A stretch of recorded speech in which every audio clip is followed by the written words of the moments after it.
Hi నమస్తే, welcome to BVR TV official. మిత్రులారా, నేను మీ బీవీఆర్ రావుని. అయితే ఢిల్లీ ముఖ్యమంత్రి అరవింద్ కేజ్రీవాల్ ఈరోజు ఒక కీలక ప్రకటన చేశారు. 2 రోజుల తర్వాత తన పదవికి రాజీనామా చేస్తానని ప్రకటించారు ఆయన. దీంతోపాటు ఢిల్లీలో ముందస్తు ఎన్నికలు నిర్వహించాలని డిమాండ్ చేస్తున్నారు. అలాగే ప్రజలు తనకు నిజాయితీగా సర్టిఫికేట్ ఇచ్చేంత వరకు తాను సీఎం కుర్చీలో కూర్చోనని కేజ్రీవాల్ అన్నాడట. అది నాయకుడి లక్షణం అంటే. ఆయన పర్యటన తర్వాత సీఎం బాధ్యతలు ఎవరు చేపడతారనే ప్రశ్న తలెత్తుంది. ఈ రేసులో ఆమ్ ఆద్మీ పార్టీ ప్రభుత్వంలో మంత్రి అతిషీ పేరు ముందంజలో ఉంది. అతిషీ ప్రస్తుతం ఆమ్ ఆద్మీ పార్టీ ప్రభుత్వంలో మంత్రిగా ఉన్నారు.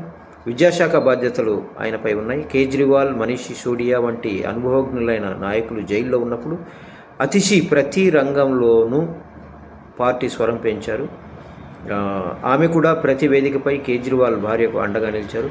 కేజ్రీవాల్ను ఎక్కువగా విశ్వసించే నాయకుల్లో ఆమె కూడా ఉన్నారు. సీఎం పదవికి రాజీనామా చేస్తున్నట్లు ప్రకటించిన కేజ్రీవాల్ కూడా నాపై అవినీతి ఆరోపణలు చేశారని అన్నారు. కేజ్రీవాల్ నిందితుడిగా ఉన్న కేసులో ఆయన సన్నిహితుడు సిసోడియా కూడా జైల్లో ఉన్నారు. ఇలాంటి పరిస్థితుల్లో అతిషీకి సీఎం బాధ్యతలు అప్పగించే అవకాశం ఎక్కువగా ఉందని ప్రచారం జరిగింది. అలా చేయకుండా సిసోడియా పేరును ముందుకు తెస్తే కేజ్రీవాల్పై ఎట్టి పరిస్థితుల్లోనూ ఎదురుదాడికి దిగే అవకాశం బీజేపీకి దక్కేదంట. సో కేజ్రీవాల్ జైలు నుంచి వచ్చి హఠాత్తుగా రాజీనామా చేయడం యాదృచ్ఛికం కాదు, పక్కా వ్యూహంతోనే కేజ్రీవాల్ ఈ ప్రకటన చేశారని రాజకీయ నిపుణులు అంటున్నారు. తన సుప్రసిద్ధ భావోద్వేగ రాజకీయ విధానం ద్వారా ప్రజలను తన వైపుకు తిప్పుకోవాలనుకుంటున్నారు. ఇలాంటి పరిస్థితుల్లో అతిషికి సీఎం బాధ్యతలు అప్పగించడం ద్వారా బీజేపీపై మరింత పదునైన దాడి చేయవచ్చు అని రాజకీయ వర్గాలు అంటున్నాయి. పార్టీ సీనియర్ నాయకులు జైల్లో ఉన్న సమయంలో అతిషి రాజకీయ కార్యకలాపాలను మరింత నిశ్చితంగా పరిశీలించడం జరిగింది. జూలై 2015 నుంచి 17 ఏప్రిల్ 2018 వరకు ఢిల్లీ ఉప ముఖ్యమంత్రిగా పనిచేసిన మనీష్ సిసోడియాకు ఆమె సలహాదారుగా కూడా ఉన్నారు.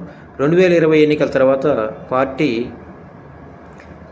ఆమెను గోవా యూనిట్కి ఇన్ఛార్జిగా చేసింది. ఢిల్లీలో జన్మించిన అతిషి పంజాబీ రాజ్పుత్ కుటుంబానికి చెందింది.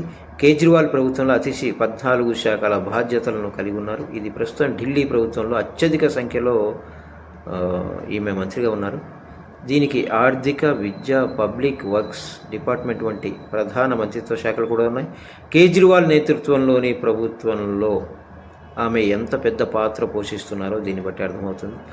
స్వాతంత్ర దినోత్సవం సందర్భంగా ముఖ్యమంత్రి అరవింద్ కేజ్రీవాల్ తన స్థానంలో అతిషిని జెండా ఎగురవేయటానికి అనుమతించాలని తన కోరికను వ్యక్తం చేశారు. జైల్లో ఉన్నప్పుడే ఆయన ఈ కోరిక వెలిబుచ్చారట.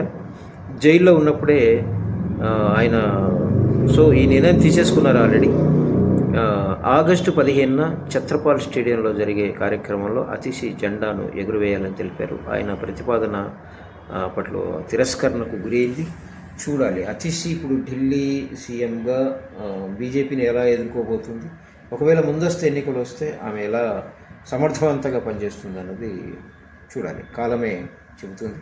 So all the best Atishi.